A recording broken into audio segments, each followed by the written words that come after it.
So I have a reoccurring question that I always ask everyone, and I really like hearing everyone's opinion on this. Yeah. But where do you see the future of Jiu-Jitsu going? So, the future of Jiu-Jitsu is really exciting, bro. Since my wife has always told me this, that it's going to be huge. And I was like, maybe not. Unfortunately, she is always right. But I saw the evidence of this when Craig Jones started the first ever, and I would call it the first ever professional jiu-jitsu tournament, because other than the ones that pay you to show up, that's the first ever proper high level class A jiu-jitsu tournament, and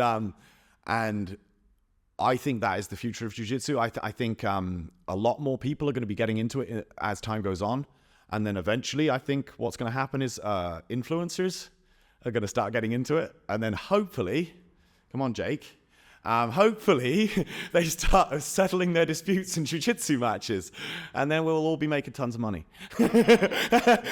That's my far-flung theory for the future of jiu-jitsu. It probably won't happen, but I'm hoping it will.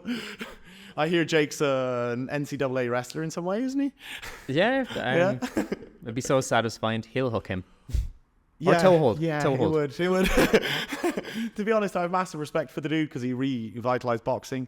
He kind of brought it back to the young people, which I think is really cool. Because like boxing was becoming more and more like a kind of people who practiced it watched it, and casuals wouldn't as much. Yeah. And I think Jake really did save boxing. So as much as boxing hates him, I think he really did save boxing. It's true. Controversial opinion. But people are tuning in just to see, will he get knocked out? Exactly. Yeah. Everyone wants to see him hurt. It is like it all counts. Yeah. They're still tuning in. They're still buying the pay-per-view or 100%. Or wherever they're getting their illegal or streams. Netflix or illegal streams. Yeah. I was gonna plug an illegal stream there, but I'm not. Yeah. And then it'd be great to see, imagine actually influencers coming in to try it. Oh man, that would be amazing. With proper followings, can you imagine? That would be because if you think about the effect Mark Zuckerberg had by starting jiu-jitsu, a lot of people who come into my gym who are graphic designers, software engineers, these kind of people who would hear what Mark Zuckerberg has to say. Yeah. They come in and say, oh, I'm coming here because it's good for your mental health, and Mark Zuckerberg did it. And I'm just like, okay, that's amazing. Thank you, Mark. Power to you, bro.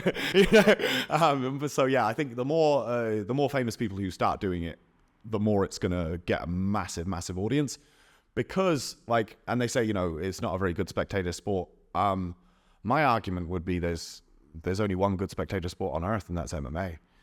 And everything else is you have to be into the sport to enjoy it. You have to like football to enjoy watching football. If I watch football, I'm just like, what is this? You have to be into it. So it is only a matter of time, I think. It will integrate into the culture. Because it's becoming global, so it's going to integrate into the culture, and then more and more famous people will do it. And then when more and more famous people do it, they realize how good it is for you. And then when they realize how good it is for you, more and more people see the benefits. So I think jiu-jitsu will be very, very prominent for a very long time, or at least grappling. At least no-gi grappling will be very, very prominent for a long time. Hopefully the gi comes back too, but it's not looking that way right now. Although the crown is pretty cool. That is that is very cool. Yeah. The crown is awesome.